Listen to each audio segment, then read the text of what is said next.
7 শ্রেণীর মানুষকে কবরে প্রশ্ন করা হবে না। মহান আল্লাহর অনুগ্রহ কিছু মানুষ ও বৈশিষ্ট্যের অধিকারী হবেন, যে তাকে কবর দেশে সওয়াল জবাব সম্মুখীন হতে হবে না। এই বৈশিষ্ট্যের অধিকারীদের মধ্যে প্রথমে আসবে শহীদদের নাম। রাসূল সাল্লাল্লাহু আলাইহি ওয়াসাল্লাম ইরশাদ করেছেন, শহীদদেরকে কবরের প্রশ্ন করা হবে না,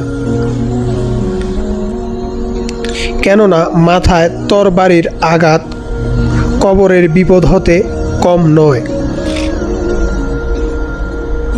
যদি তার অমত্তরে আল্লাহর ভয় না থেকে মুনাফিককে থাকতো, তাহলে সে তরবারির ভয়ে পালিয়ে যেতে পারত,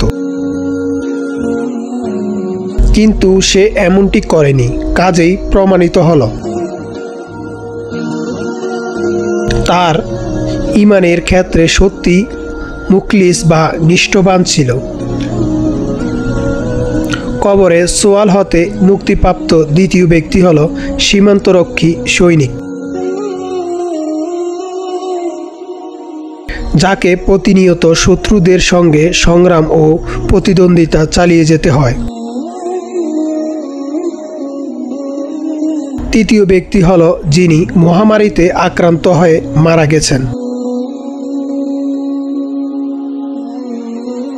কেননা সহিহ হাদিসের ভাষ্যমতে সেও শহীদদের মিছিলের একজন।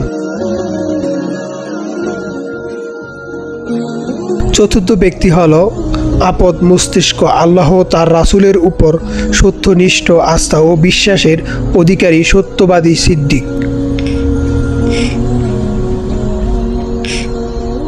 যার প্রকাশ্য ও অপ্রকাশ্য কোথাও মিথ্যার লেশমাত্র নেই। নবীদের পরে তাদের স্থান ইমাম তিরমিজি ও ইমাম কুরতুবী রহমতুল্লাহ আলাইহি এভাবে সুস্পষ্ট বর্ণনা করেছেন। উপরোক্ত মূলনীতির আলোকে অকাট্যভাবে প্রতিভা হয়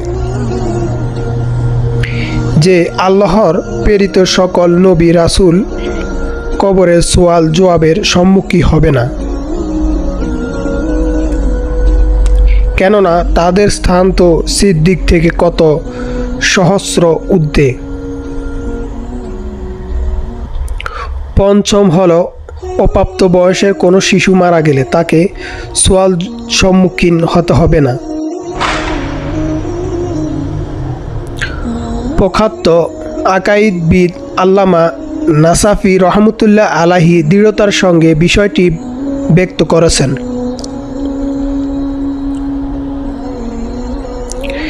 ইমাম নবী রহমতুল্লাহ আলাইহি ও অনুরূপ অভিমত ব্যক্ত করেছেন। ইবনে সালহা রহমতুল্লাহ আলাইহি বললেন, শিশু মারা গেলে তাকে কালিমায়ে শাহাদাতের তালকিন করার দরকার নেই।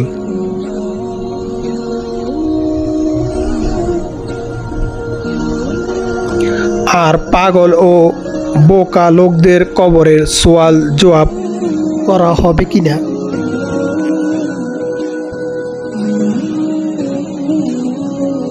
এ বিষয়ে ইমাম ফাকেহানি রহমতুল্লাহ আলাইহি মনতা অবলম্বন করেছেন। ত্রন্দুফ, যে ব্যক্তি দুই নবীর পৃথিবীতে আগমনের মধ্যবর্তী যুগে মারা গেছেন,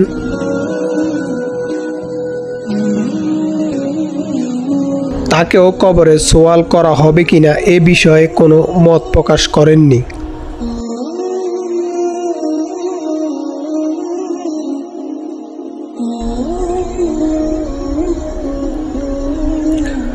রজা নামক কিতাবে এই বর্ণনা এসেছে, যে ব্যক্তি শরীয়তের দৃষ্টিতে মুকাল্লাফ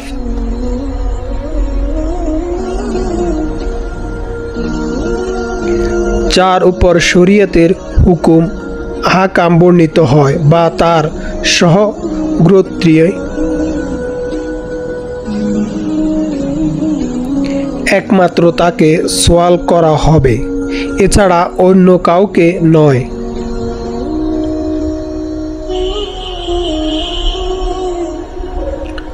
ষষ্ঠ ব্যক্তি হলো এই ব্যক্তি যে জুমার দিন বা রাতে মারা যাবে, তাকেও কবরে সোয়াল করা হবে না।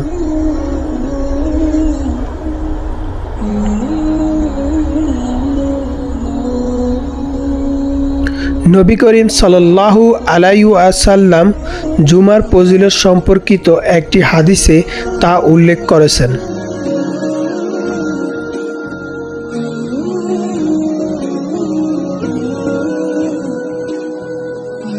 উক্ত হাদিসটিকে ইমাম তিরমিজি ও ইমাম বাইহাকি রহমতুল্লাহ আলাইহি হাসান স্তরে হাদিস রূপে অভিহিত করেছেন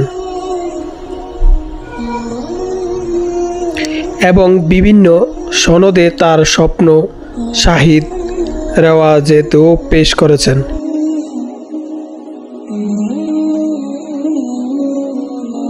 কবরে সোয়াল হতে পরিত্রাণপ্রাপ্ত সপ্তম ব্যক্তি হল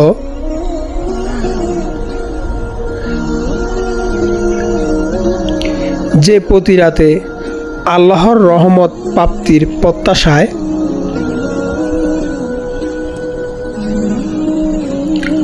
সূরা তাবারাকাল্লাযী তেলাওয়াত করবে। এ সম্পর্কিত আরও কিছু হাদিস রয়েছে।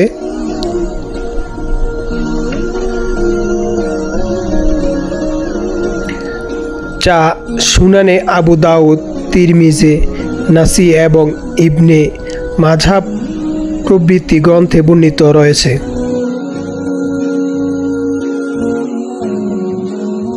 কোনো বর্ণনায় এ সূরার সঙ্গে সূরা সাজদাকেও সংযুক্ত করা হয়েছে।